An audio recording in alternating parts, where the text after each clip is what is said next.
So actually today I thought of start to discuss a new sutta, and this is called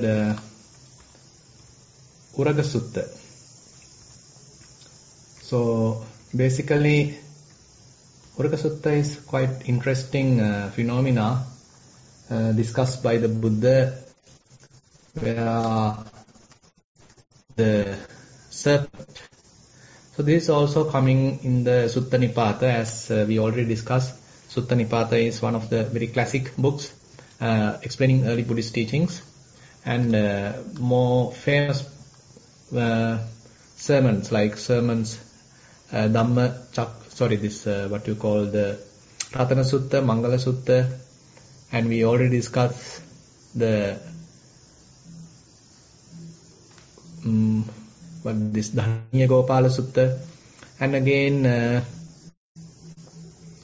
very interesting suttas are quite highlighted there, and most of them are actually talking about some philosophical aspects as well as some interesting teachings of the Buddha. Now this Uraga Sutta actually give some interesting point where Buddha taking again and again the activity of shedding out a worn out skin of a serpent. Now serpent, as you know, they are the ones who are crawling, and in a given time they come up with a worn out skin and they want to shed it out, they want to leave it aside. And so Buddha used this simile to teach us one of his various interesting teachings, where a monk, where another practitioner has to relinquish various levels of defilements or various kinds of delusions available in his mind. So on the other hand, what we used to do is always to keep everything with us without leaving aside.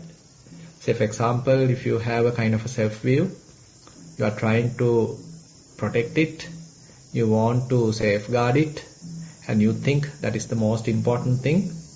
And in order to confirm that self-view, in order to confirm your position, maybe your designation, you are trying various things. Maybe you are trying to convince others that you are so and so, and you are proving yourself, your abilities, your skills, in order to show that you are a particular person, you are a special person.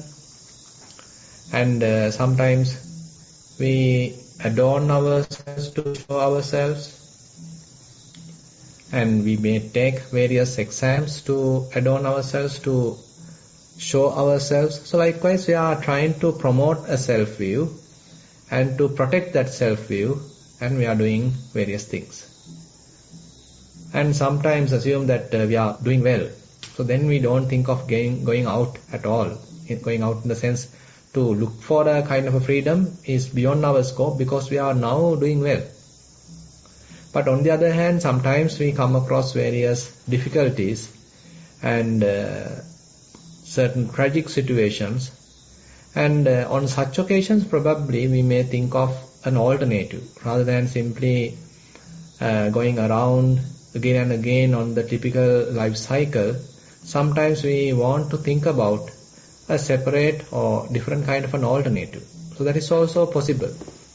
But that sometimes happens rarely, because we are trying our best to safeguard ourselves. So to take various insurances and take all the safety precautions and go for the body checkups and all sorts of things we do, because we want to confirm ourselves. We want to feel comfortable. We want to feel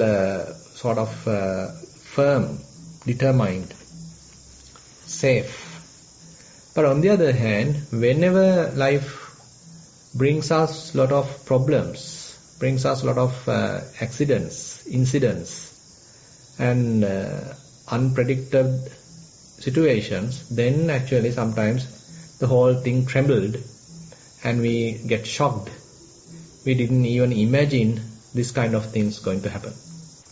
Now in Sri Lanka, I don't know whether some we didn't actually think how this kind of a thing would going to happen. So probably we might have thought everything would happen smoothly. So we have selected a particular government and they will do the best. That is how almost all of us might have thought. But things all of a sudden change. So similarly, in our all individual lives also, we are trying to confirm ourselves, trying to sort of affirm ourselves, but sometimes it doesn't work out.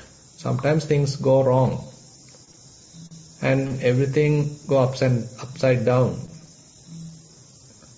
And on such occasions, probably we want to look around what would be the best solution. What are the alternatives available? Otherwise, we simply continue with our old habits. Actually, we don't want to get out of our old habits. Rather, we want to protect our old habits. Our habits are the ones actually shaping our lives, and therefore we want to protect those habits.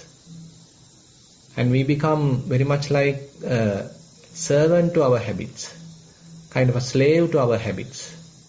But if someone come and tell us, okay, you should not have this habit, you better put it outside, you better remove it, you better think newly, you better look for a different kind of freedom. So then sometimes we don't want to invest time, because that kind of investigation could be risky even. Because we are already settled, we are established, our account has some money, our children are doing well, our husband, our wife doing well, our relations are doing well, country is doing well. So we don't want to think anything new, because things are doing well. So if someone come and tell us, okay, you better look for something different, then actually we don't want to look around, because we are doing well. But sometimes we heard, okay, there's a far situation, another country is facing a tragic situation. Maybe some group of people are facing a tragic situation. Sometimes certain people are quite sensitive and they want to think about it. They want to think a new alternative. But most of the others actually don't care about it, because it didn't happen to them. And on the other hand, on certain other occasions, maybe a tragic situation happened to one of our relatives. Then some of us are quite sensitive and we are thinking seriously about what has happened, and we want to take a kind of a radical path. We want to simply go out of the typical cycle, because one of the relative has faced a tragic situation. So that has kind of a triggering in our mind. But some others actually don't even sensitive to that kind of a situation. They simply continue their typical old lifestyle, old habits, they are simply continuing. Sometimes such kind of a tragic situation happened to one of our close relations, to our husband, to our wife, to our children, to our parent, to our brother, sister. So very close relation may be going through a kind of a situation that actually sometimes shock us. So that sometimes make a jerk that I want to think a kind of an alternative. I want to think about freedom. Why should I entrapped in this typical lifestyle? Are there any alternatives? Is there a way to change my life, the way of thinking? And certain others even they are not bothered about even such things, so they continue their typical lifestyle. But on the other hand, sometimes certain tragic situation happens to ourselves, directly to us. On such situation, sometimes we feel terrible, we feel sort of unsafe, and we feel that what we were doing is not that wise. We better look around for a new alternative, a different kind of a solution, a way out of this typical path. So this kind of an attitude sometimes build when we ourselves face a tragic situation. So likewise, people take their initiative to find out alternative path, find out freedom at different stages. Sometimes they do at their early stages, sometimes they do while they are sort of going through a family life, and sometimes they do after taking the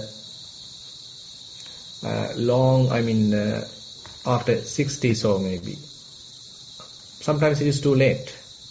And here in this Serpent Sutta, Uraga Sutta, Buddha's invitation is very much like how to give up our old habits, how to give up our traditional thinking,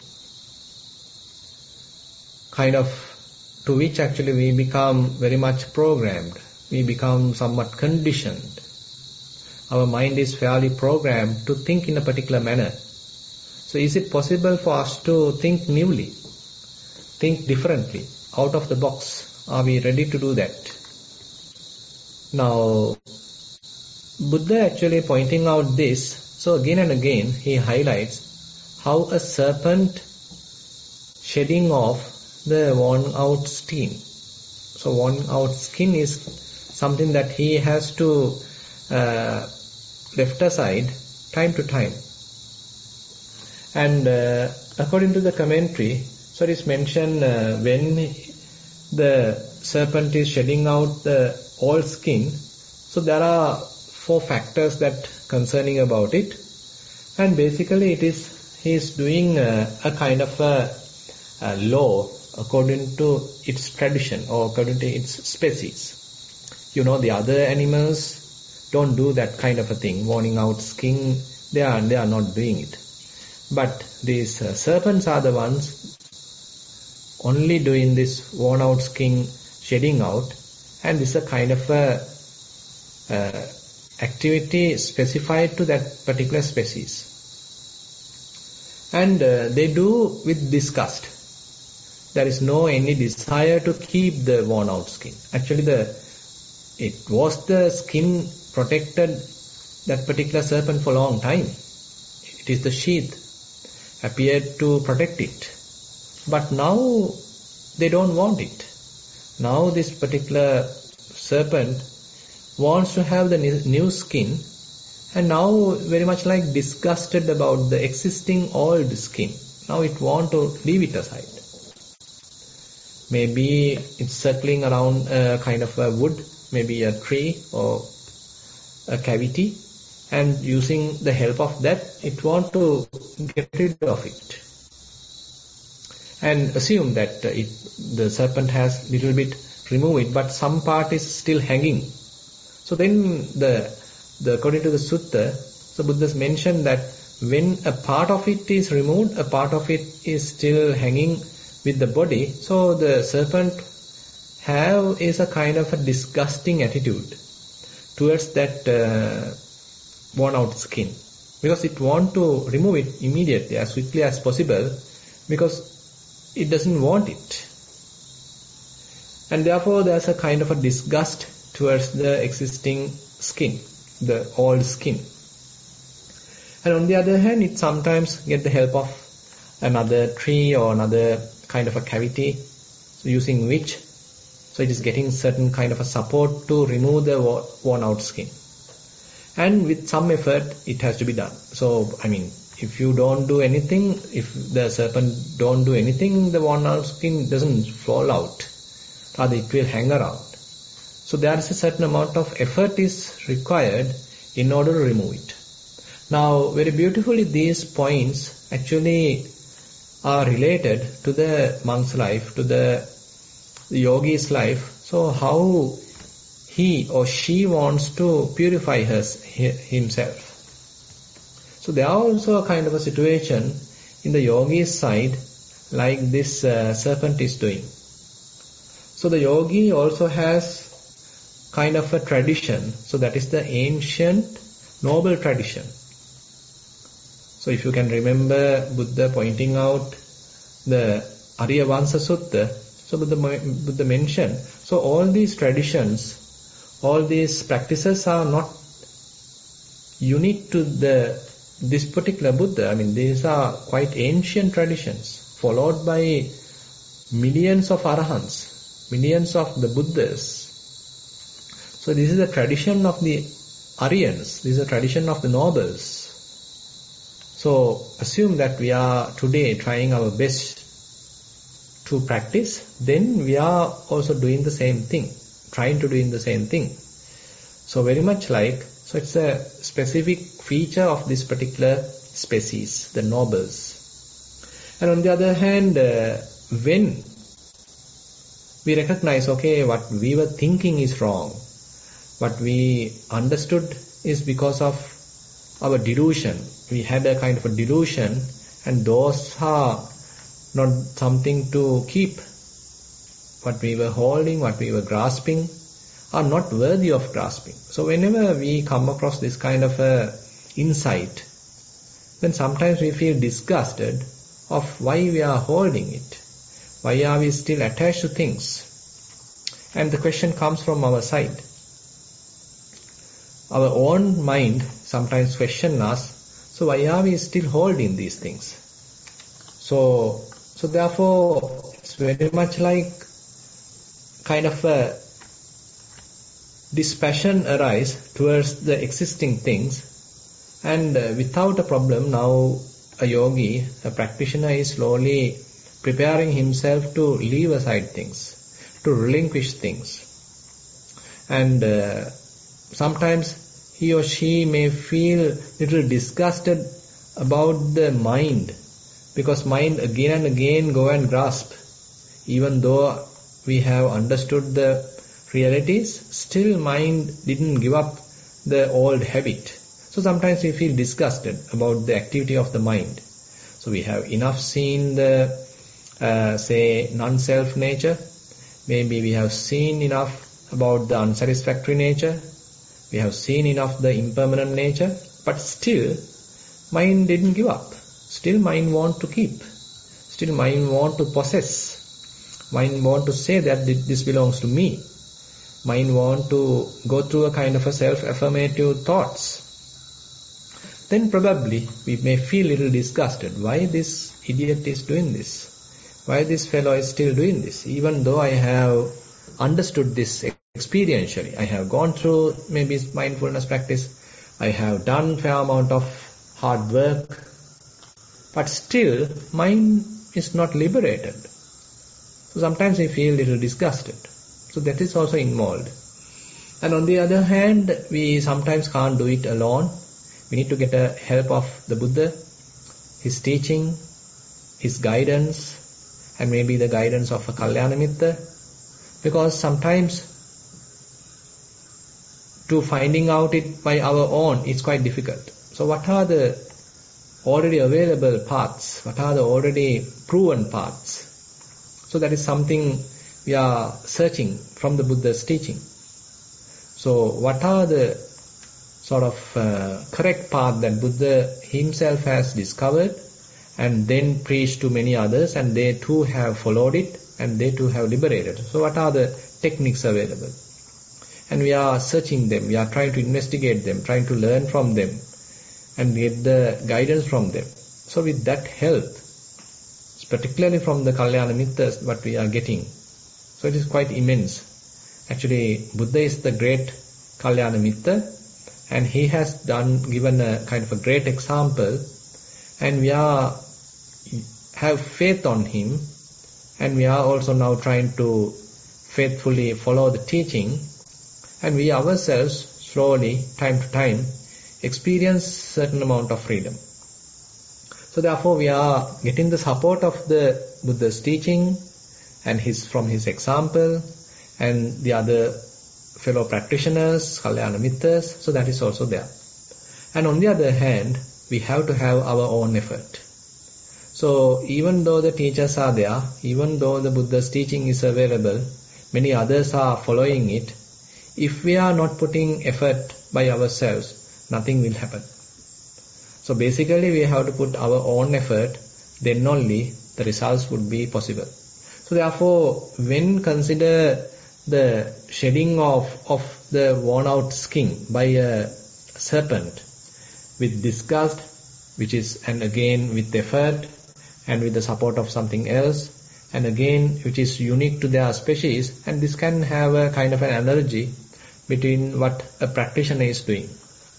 And the very first verse is mentioned like this: Yo uppatitang vineti kodang visatang sappa visansa osa dehi.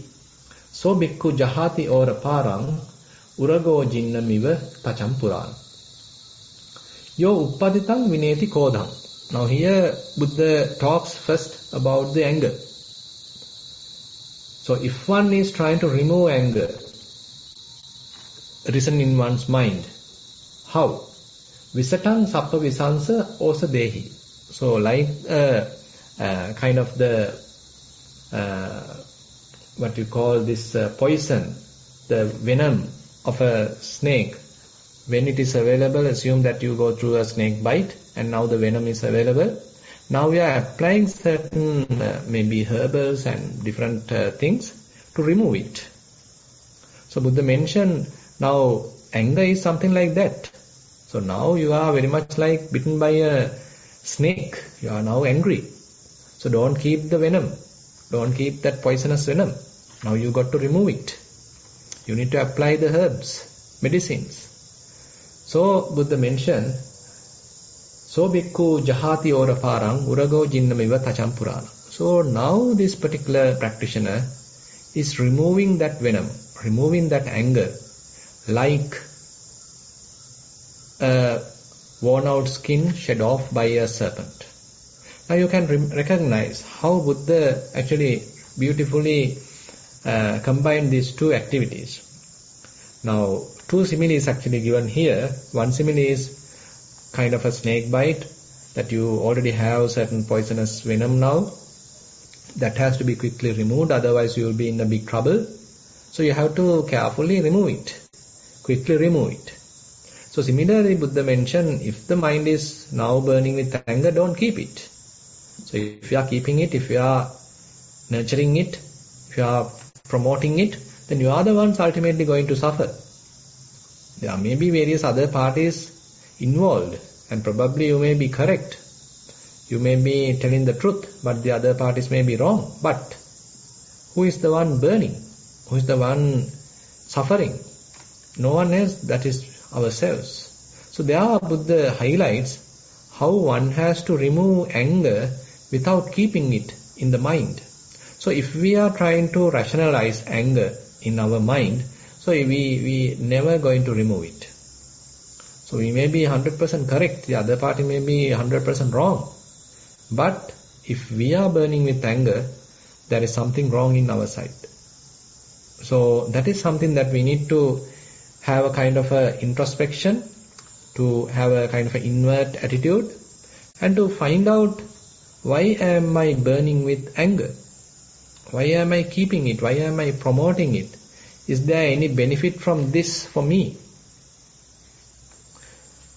So by reflecting like that, now one should be ready to remove it, like you are trying to remove the poisonous venom when a snake bite happens. And on the other hand, with the other simile, like a serpent trying to remove the worn out skin from its body, one has to remove the existing anger in one's mind. And not only here, various other places Buddha highlight how one has to remove the anger. So akkodena jine koda. Now this is an interesting point Buddha highlights, where one has to remove anger through non-anger. Akkodena jine koda. Assume that another person is also angry, and now you are in a kind of a heated argument.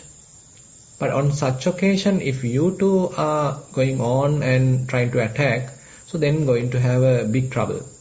So if you know very well that the other person is angry, then you better not get angry. So it is mentioned that when you know the other party is angry, then you should not promote that anger. Rather, you should have some patience to calm down yourself, not promoting anger. So if we are trying to promote anger, if you are trying to promote the kind of that kind of a burning situation, then actually both parties going to suffer. So therefore, most of us sometimes don't want to accept. We don't want to accept maybe our own fault. Rather, we want to always put the wrong or put the error to the other side, find the fault in the other side, and we are not ready to humbly accept our own fault. So those are there, and we may be quite conceited, and we may feel superior. So in such situations, actually, there is very difficult or very narrow possibilities there to sort out the situation. But on the other hand, when we very well know the other party is quite angry, and there may be various reasons, but at this moment I shouldn't react. If I also get angry, then both sides are going to suffer. So likewise, we should be able to calm down ourselves, not to react immediately. And on the other hand, whenever we are keeping things for ourselves without thinking newly, as I said previously, so we are very much like stagnating ourselves. So we are fairly comfortable with the existing living, with the existing patterns, with our own habits, then we never think of going out of it. So that is also we can recognize from the whole theme of this Serpent Sutta. And these are areas that we slowly hope to point out. And I hope this is enough for today's sermon. And now I like to open the session for questions.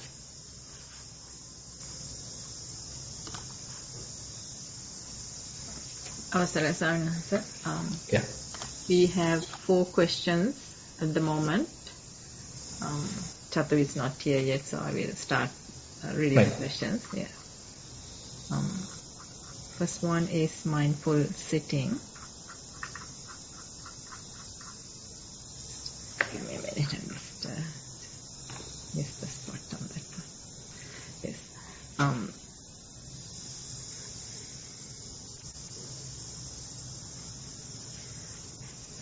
Dear Bhante, I mostly practice sitting meditation daily for about 45 minutes to 1 hour.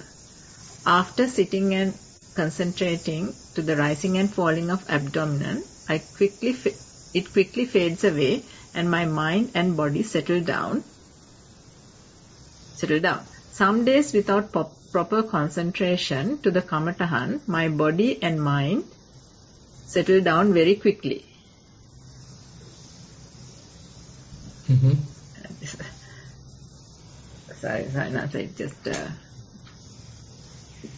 I feel very relaxed, but my mind wanders everywhere. After settling and very quickly it notifies to me and take it back to my body.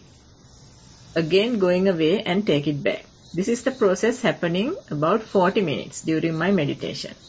And when alarm goes, I stop my meditation. I don't have bodily sensation. I don't have anything to hang on to concentrate. Appreciate your thoughts on this and guidance for improvement. As I feel a big change of my behavior and bit cooler mind, I continue my meditation. Not too sure if that was too clear. Do you want me to read it again? No, I think I was able to understand the question. So basically, as you have pointed out, so whenever there is a gross object, when the meditation object, primary object is quite possible to recognize, so then we have something to hang around, so to concentrate. So therefore, we can easily maintain mindfulness. But interesting point here is as we continue our practice, so this object of our attention start to sort of refine. It becomes subtler and subtler. So when it becomes subtler, so we don't have kind of a rigid something to hold on to. As a result of that, now mind wanders. Now, do you think that the solution to this is to find out the rigid or to find out the gross object? It is not. Because what we need to do is to refine our mindfulness so that even with a subtle object, we can maintain our mindfulness. So actually, through this kind of situation only we can learn it. Through these kinds of faults, shortcomings only we can improve ourselves, because at the beginning the object may be quite visible, perceivable. As a result of that we can maintain mindfulness, but as we are continuing the practice, it becomes subtler and subtler, then our mindfulness waver. So still now mind start to distract. Now we need to continue our practice. As we continue, the thing going to happen is that even when the mind get distracted, you won't stay longer there. You may not go through kind of a long storytelling. Rather, your mind quickly returns. But even if it returns quickly, there is nothing to hold strongly. So that is the kind of a challenge that we are having. But our duty is the same process. Can't help. There is no other alternative. You can find out another object which is more grosser than the existing one, but that is not the solution. Solution lies where you are patiently doing the same thing. Even though mind distracted, it doesn't want to be in the outside, it want to come back. But after coming back also, there is no strong object to hold on. But there may be a subtle sensation. We are now trying to carefully maintaining our attention there. So that is again and again we have to do. Then one day, so as our sensitivity of the mind improves, as our mindfulness sharpens, then slowly we would be able to maintain that mindfulness even with these subtle objects. The object is not gross, but it's quite subtle. It's almost like disappeared.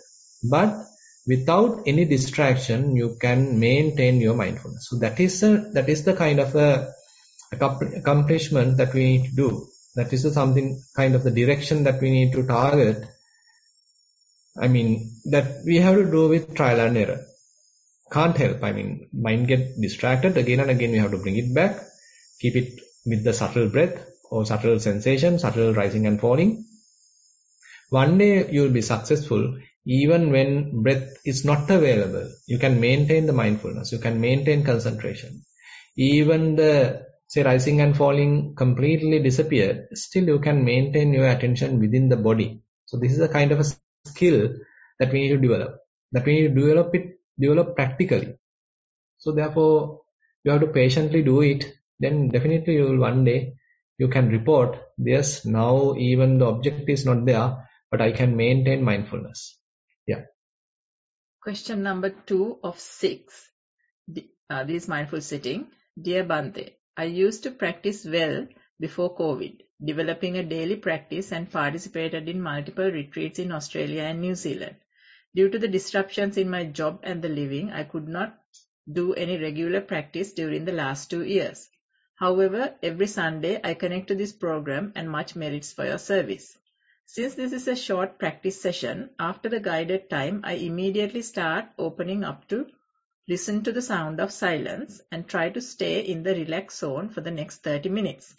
I observe the calmness, distractions in the mind and keep vigilant on the thoughts during this time. The systematic refinement of the breath and the practice I have cultivated around it, utilizing 1 hour to 1.5 hours, got replaced by this quick method to adapt to 30 minutes and observing the mind predominantly. Looks like I have forgotten Kayanupassana.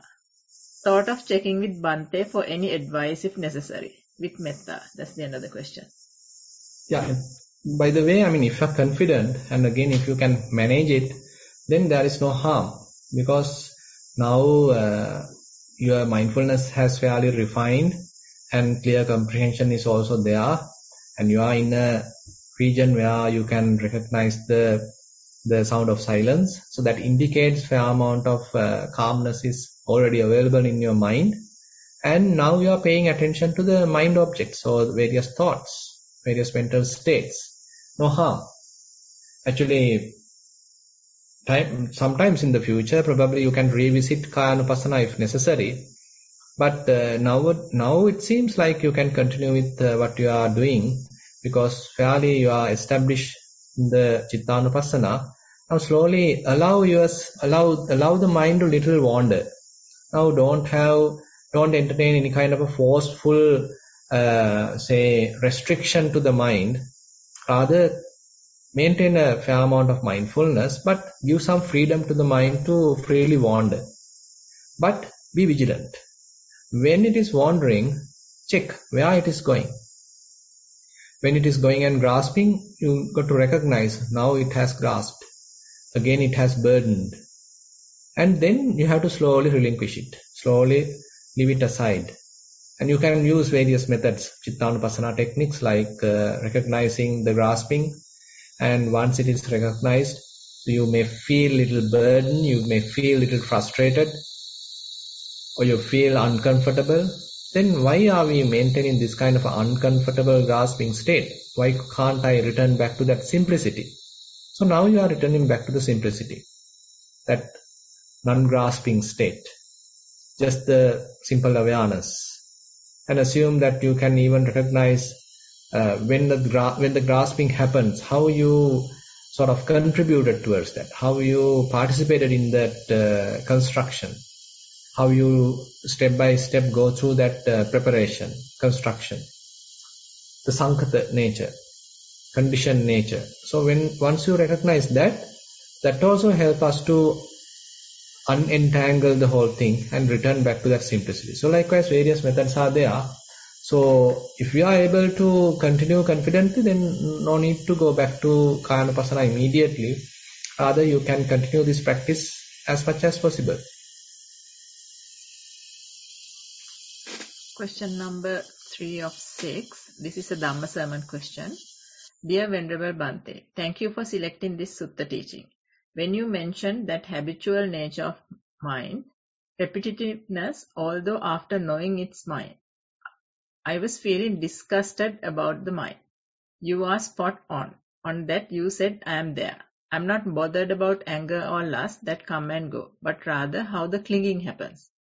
I don't have an urge to like or dislike, but it's the detailedness and too much options out there pulls the attention. During the day, I feel hours are passing. Things come and go. Sometimes even without food or water, time passes by. There are some old things come in and knock on the door saying you should apologize to so and so. But I have lost the drive. Your advice is much appreciated. With metta, that's the end of the question. Actually, if the request is coming for you to apologize, on such occasions we can do so if we recognize, okay, there is something wrong in my side. I did something wrong. I was not mindful. The fault is in my hand. So on such occasions, be a little mild, soft, quite humble, helps us to develop. Rather than sort of maintaining a very dry-hearted attitude, we better come down. We better be on the ground and always ready to apologize. So that's a very interesting quality that we as human beings that we can maintain, because the wisdom that Buddha recommends actually makes us humble. Because what we more and more understand is that because of the delusion that we are maintaining wrong attitudes or wrong perceptions, sanya vipallasa. So others are also doing the same thing. I at least now understood to some extent that I am maintaining some wrong attitudes or wrong perceptions. But others still they are doing or acting wrongly because they didn't even understood that. So therefore I have to little sympathetic towards the others. So likewise we can look at the situation from different angles.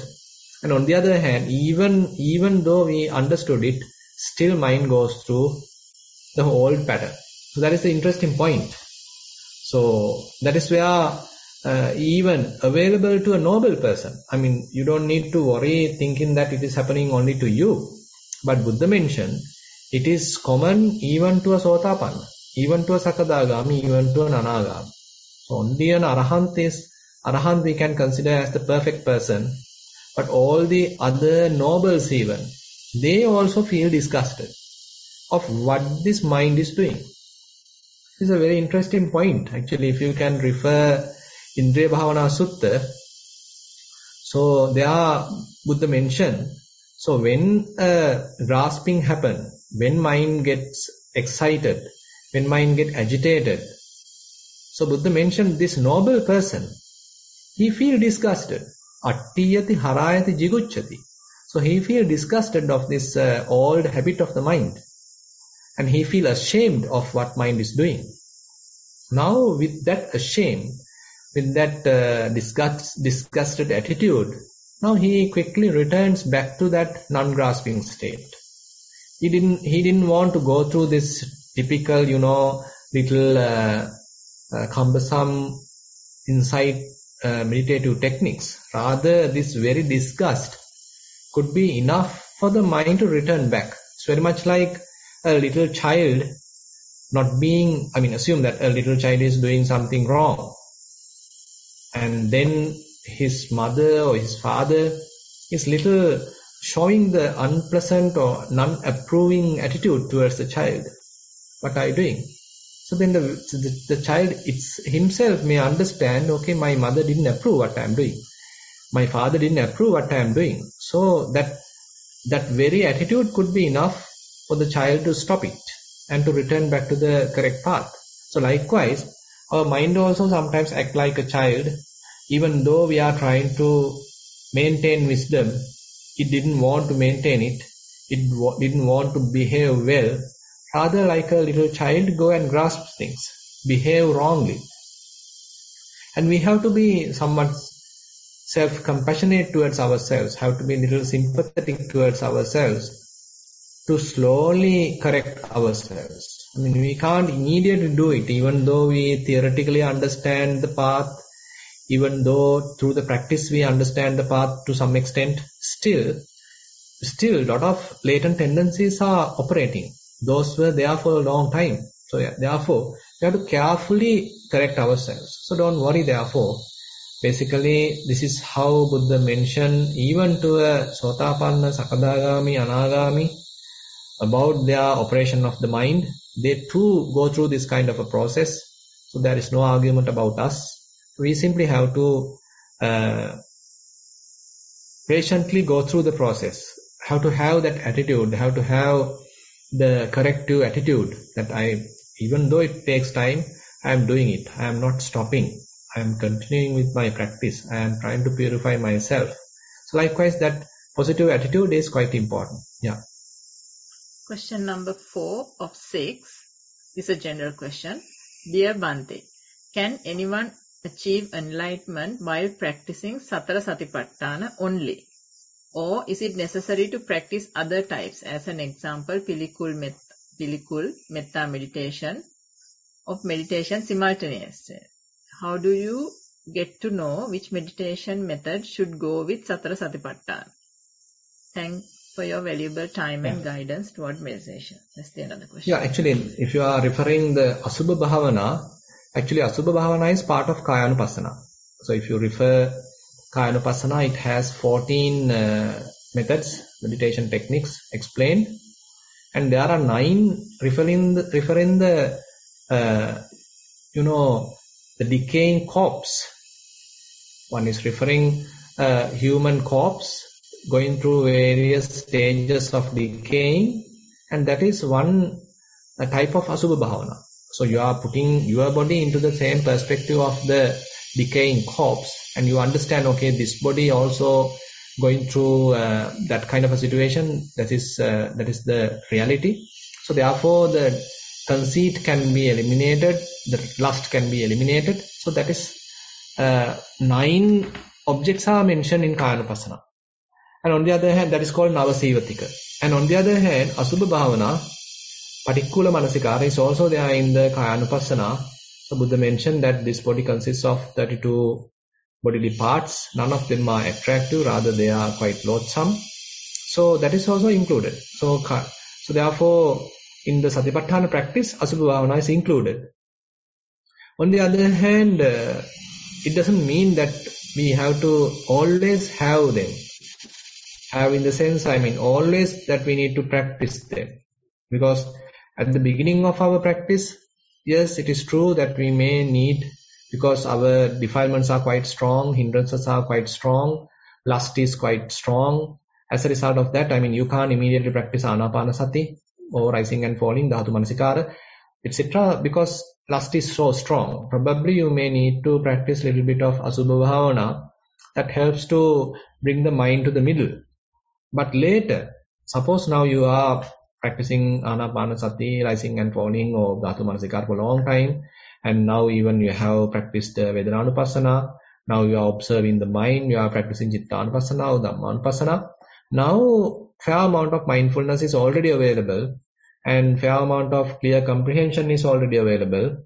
So then you have to have some confidence, even though lust arise, I can handle it. I don't need to go use Asubha Bhavana. Rather, I should try first with mindfulness. Because now lust is arising, so I am fully aware of how lust is arising. And with mindfulness, when you see it properly, objectively, then the lust may fade away, because I am not promoting it now. I am not feeding it. I am not strengthening it. As a result of that, the lust may start to fade away. So likewise, yes, at the beginning of the practice, we may get the support of the 4 guardian meditations like Metta, Asubha, Buddhanusati, Maranasati.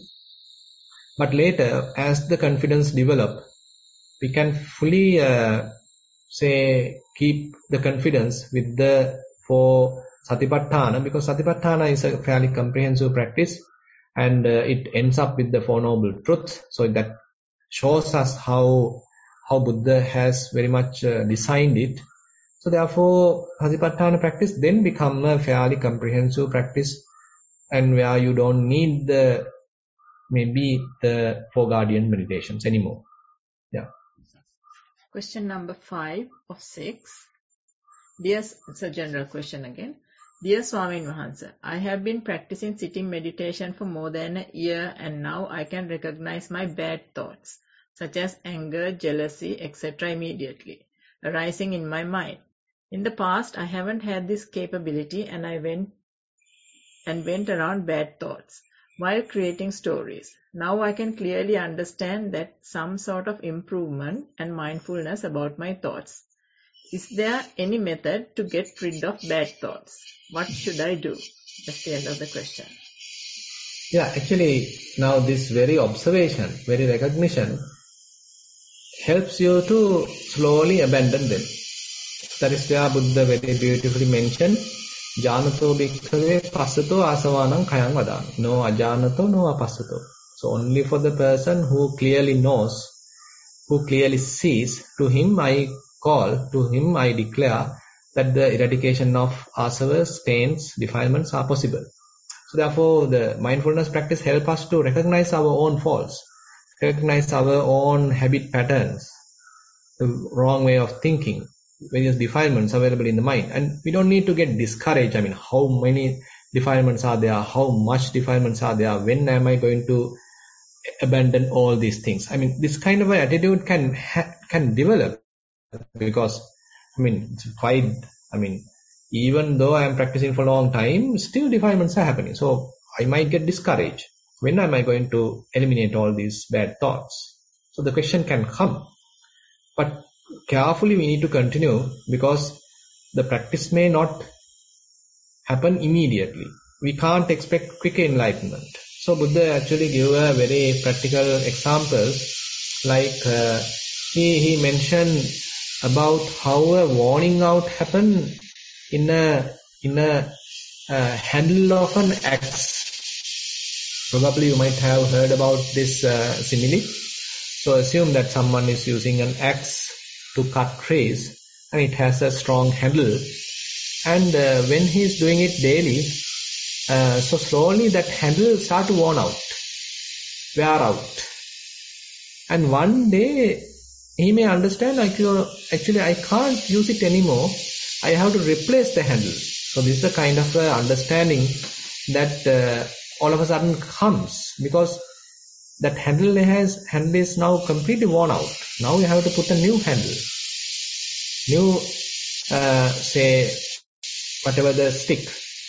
So similarly, Buddha mentioned, you can't recognize daily, because of your practice, how much of defilements that you have removed. You can't recognize it, you can't measure it. But because of the continuous practice, one day you may understood, okay, fair amount of defilements have, say, removed or at least depleted, somewhat weakened. Now my mind is fairly calm, peaceful. I'm not going through much of an agitation. I'm not going through much of say, burning situations. Rather, mind maintain its calmness, clarity. So likewise, after a long time only we may understood that yes, I am continuing the practice. Because of that, as a result of that, mind has gone through that kind of an improvement. So actually the patience is a extremely relevant factor here, because we as practitioners sometimes we want to quickly abandon all the defilements. That may not happen immediately. So we have to understand, I mean, this is a slow process. We can't have quick results. And on the other hand, nowadays actually in the physical world, in the economic world, we are being programmed to have quick results. That's the problem. We want everything to be available within a fraction of a second. With the pressing of a button should be available. Everything should be available. But we can't apply that theory to the mind. It's a kind of a natural process that we need to go through. And then we have to continue the practice. As we are continuing it, slowly it may happen. And again, we can trust from the say scientific point of view. Here actually what we are going through is kind of a neuroplasticity, where it takes time, and then the brain also gets sort of rearranged very much like. Yeah.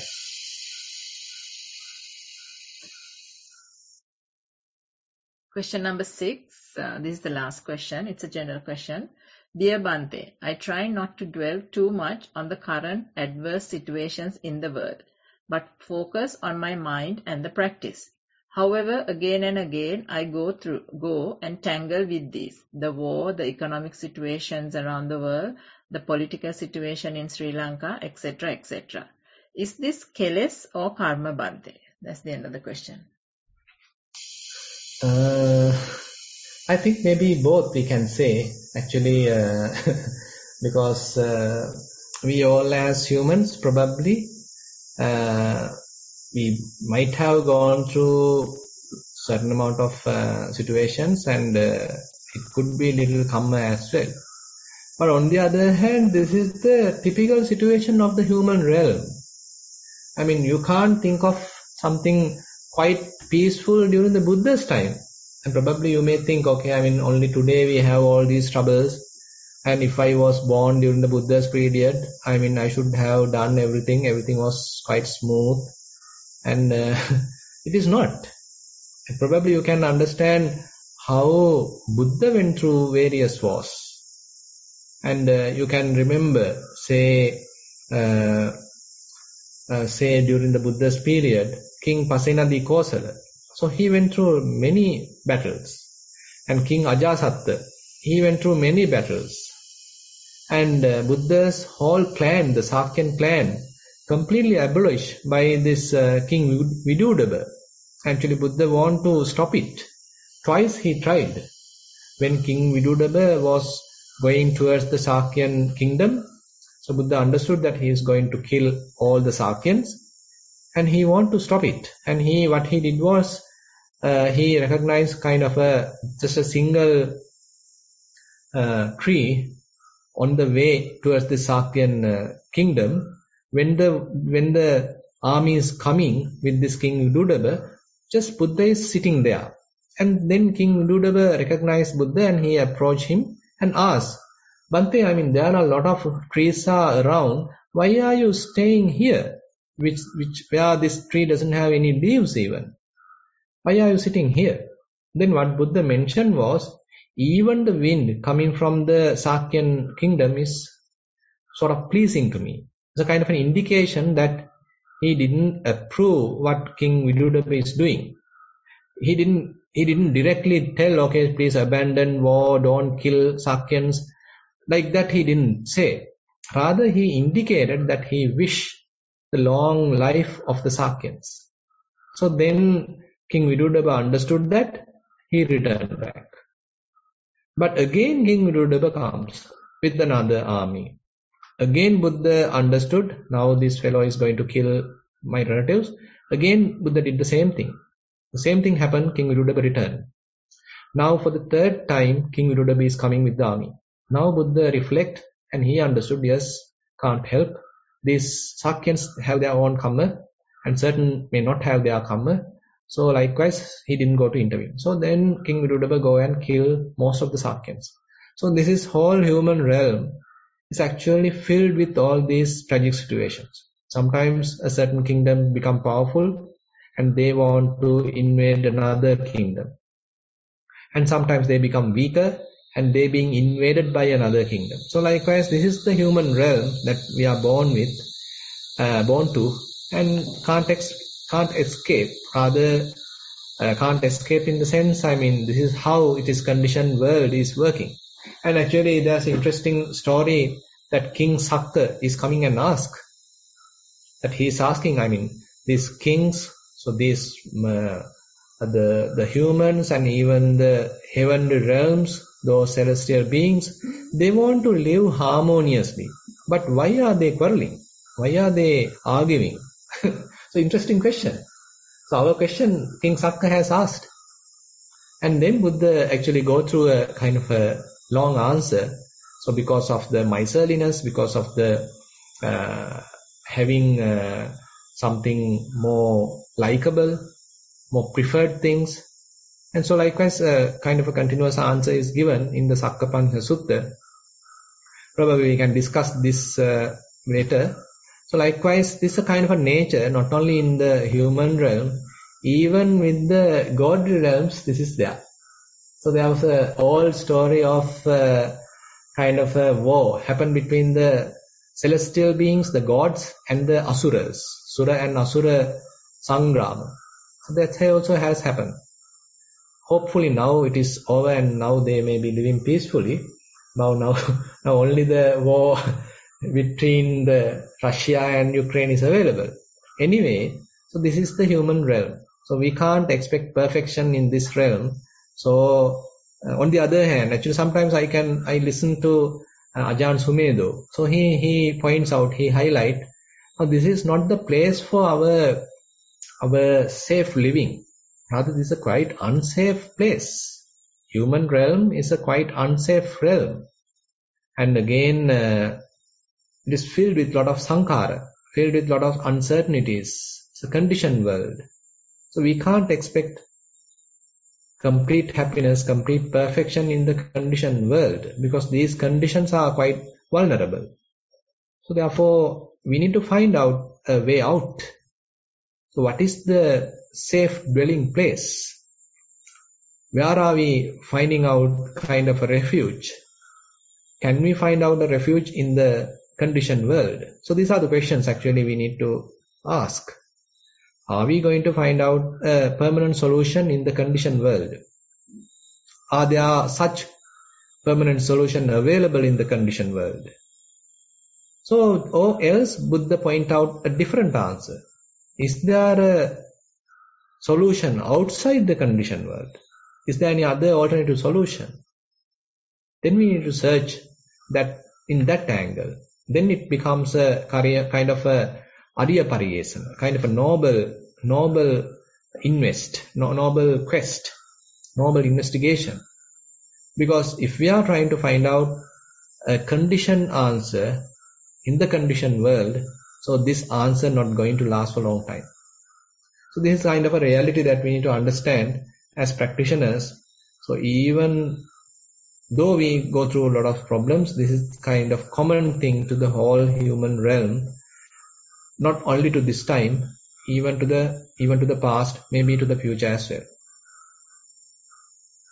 Bhante, we just got another quick question. It's a continuation of a previous question, but we've run out of time. Do you have a few more minutes? Yeah, fine.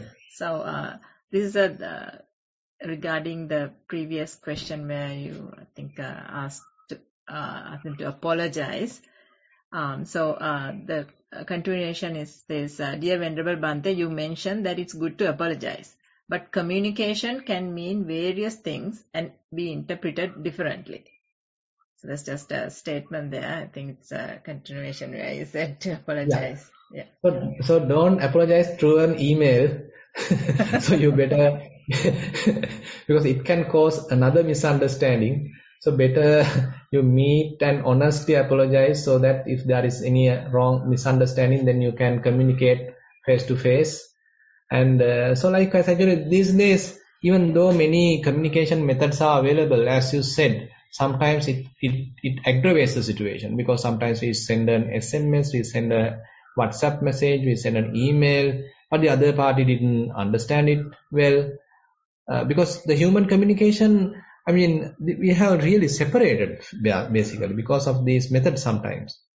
Now, in the good old days, so we didn't have these methods that we need to go and talk with the person. Then we have a very good, interaction between the human. Now, I mean, we are interacting through devices. So it's kind of an interesting point. Now, say husband and wife talking through the cell phone, through WhatsApp. Children are talking to each other through WhatsApp. So where are we going? So basically, I mean, whenever we are directly interacting, then actually we are looking at the other's face. We can understand their attitude. We can understand how they are, say, facial expressions, and are they really understood what I have talked. So actually this direct communication is the best as far as possible. I mean, now since the COVID is also fairly all right, I mean, we can promote this direct interaction with humans. I feel that is much better than writing an email or WhatsApp or whatever it is. So this helps us to have kind of close relationship, kind of an understandable relationship, and that helps, I feel.